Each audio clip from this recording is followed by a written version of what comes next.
Paz do Senhor, meus queridos, sou o pastor Luciano Monteiro e nós vamos dar continuidade às nossas aulas de discipulado. Essa é a lição de número 7, a lição de número 7 da nossa revista da CPAD, do discipulado. E o tema da lição é a mensagem de Jesus, o reino de Deus. Ok? Acompanhe comigo, abra sua Bíblia. A lição está baseada em Mateus capítulo 3, versículos 1 a 3, Mateus capítulo 11, versículos 1 ao versículo 5 e Mateus capítulo 12, versículo de número 22. Ok? Apenas para termos uma referência, vamos ler Mateus capítulo 11, o versículo de número 11 ao versículo de número 13. Vamos ler para termos uma referência. E em verdade vos digo que entre os nascidos de mulher não apareceu alguém maior do que João Batista, mas aqueles que é menor no reino dos céus é maior do que ele.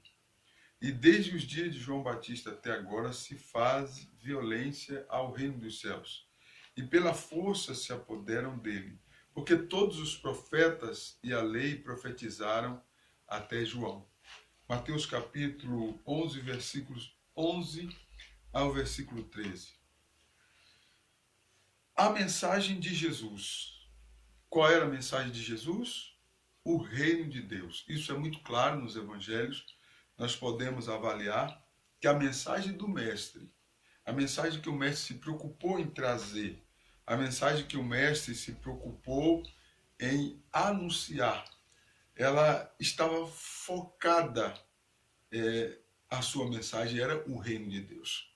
Todo o tempo Cristo deixou isso transparecer durante o seu ministério. De modo que, apesar de ser uma figura, na sua época, muito famosa, porque multidões o seguiam, ele não teve por usurpação, né? Ele não usurpou a ser um homem rico, cheio de bens, etc. Não. O tempo todo ele enfatizou que ele queria estabelecer um reino. Porém, esse reino que ele estava estabelecendo, é muito claro, era um reino espiritual. Era um reino que seria estabelecido não de uma maneira material, ok? Mas de uma maneira espiritual. Nós observamos aqui que ele nunca focou em um reino terreno. O Senhor Jesus nunca teve essa intenção. Apesar dos judeus terem um ciúme incrível, né? Aqueles saduceus, fariseus, eles tinham um ciúme muito grande com relação ao mestre, né? Por conta da popularidade de Cristo. Contudo, o Senhor nunca se preocupou em estabelecer um reino material, né? Ele esteve o tempo todo focado em um reino espiritual. Observamos aqui, vamos ler aqui a nossa introdução aqui, o comentário.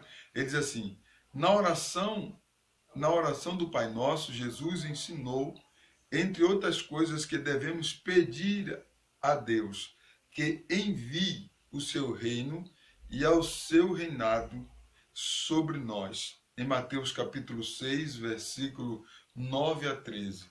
Então, Jesus ensinando lá na oração do Pai Nosso, que nós fazemos o pedido quando nós fazemos a oração, né? Venha o teu reino e seja feita a tua vontade, assim na terra como no céu. Então, esse reino que Cristo faz referência aqui, na sua mensagem, era o reino de Deus. Não é um reino temporal, né? Que por um tempo depois passa, né? Porque as pessoas, elas não vivem para sempre. Era um reino, Jesus foca em um reino eterno, um reino que permanece para sempre. É interessante que o comentarista aqui, no capítulo 1, ele fala de João Batista, o último precursor do reino de Deus. Ele cita o profeta João Batista. Por que o profeta João Batista é citado aqui nesse primeiro ponto, né? Porque é muito fácil de nós avaliarmos que o ministério de João Batista O que é ministério? Trabalho, serviço, né? O ministério de João Batista, ele viveu intensamente para preparar o caminho do Messias, preparar o caminho de Cristo, né? Ele viveu intensamente isso. Eu quero que você entenda que João Batista era uma figura, na sua época, famosa. Contudo, isso eu digo porque a Bíblia diz que ele tinha discípulos, né? E multidão ia até João Batista para serem batizados nas águas, né?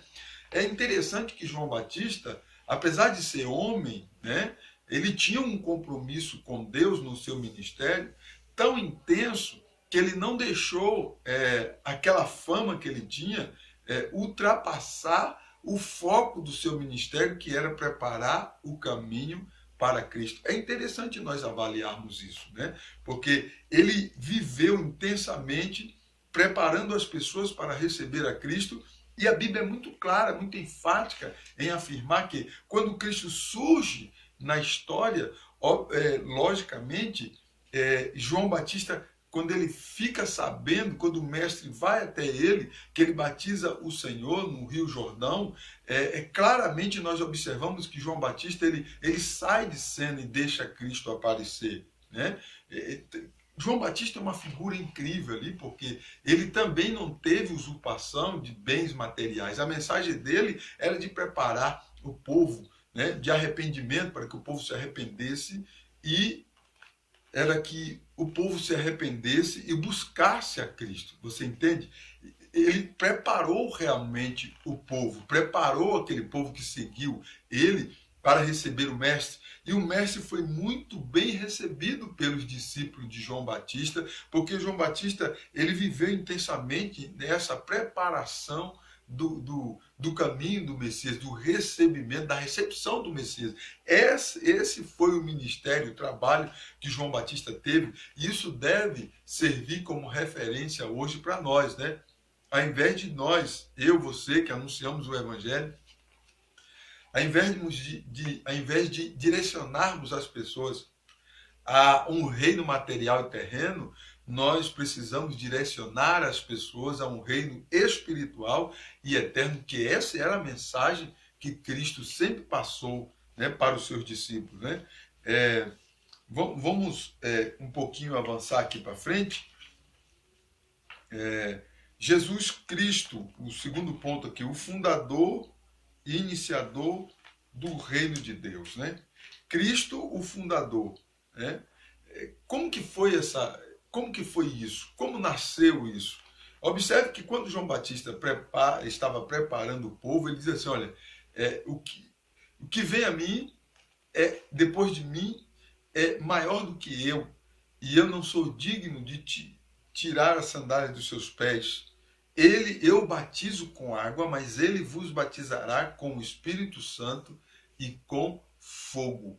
É interessante que quando Cristo ele inicia o seu ministério, já debaixo dessa promessa, dessa profecia que João Batista estabeleceu, e Cristo, então, quando ele funda a igreja, estabelece a igreja, nós observamos que realmente foi conforme o profeta havia anunciado, porque em Atos 2 nós observamos que o Espírito Santo veio sobre os discípulos que estavam ali aguardando, na obediência, aguardando e crendo na promessa. Eles foram batizados com o Espírito Santo e cheios do poder de Deus, e o escritor afirma que viu línguas repartidas como que de fogo ali naquele cenáculo, ali naquele lugar. Então observe que Jesus fundou, né, a igreja, estabeleceu a igreja debaixo dessa promessa, e ele tão somente deixa muito claro os textos sagrados, ele comissionou os seus discípulos para que eles fossem anunciar o Evangelho. Então Cristo comissionou os seus discípulos para anunciar o Evangelho, mas era anunciar o Evangelho. A mensagem de Cristo era o reino de Deus. Então ele comissionou os seus discípulos também para que os seus discípulos anunciassem o reino de Deus, ok? Vamos observar aqui no terceiro ponto o estabelecimento do reino de Deus. Esse estabelecimento do reino de Deus significa que o reinado e o governo significa nós observarmos que quando Cristo, o comentarista fala do estabelecimento do reino de Deus, quando Cristo estabelece esse reino, isso fala do reinado e do governo de Deus sobre nós, porque esse reino está dentro de cada um de nós, que aceitamos a Cristo como Salvador e vivemos isso intensamente de uma forma espiritual. Então, significa que o reinado e o governo de Cristo está em nós. Então, agora nós temos alguém que reina sobre nós. Essa era a essência. Essa é a essência, melhor dizendo, da mensagem de Cristo, do estabelecimento desse reino. Porque quando você aceita Cristo como Salvador, é você que está aí dando os seus primeiros passos, observe que o Cristo deve reinar agora em você. Então as nossas vontades, os nossos desejos, ele deve caminhar de acordo com o de Deus. Então nós procuramos saber disso em Cristo. Nós devemos procurar saber disso em Cristo, ok? Para que esse reino que foi estabelecido possa ter governo e possa ter reinado dentro de cada um de nós. Fica complicado quando você diz que aceitou a Cristo como Salvador, mas não permite que Deus reine em você, que o Espírito Santo venha reinar em você, ok?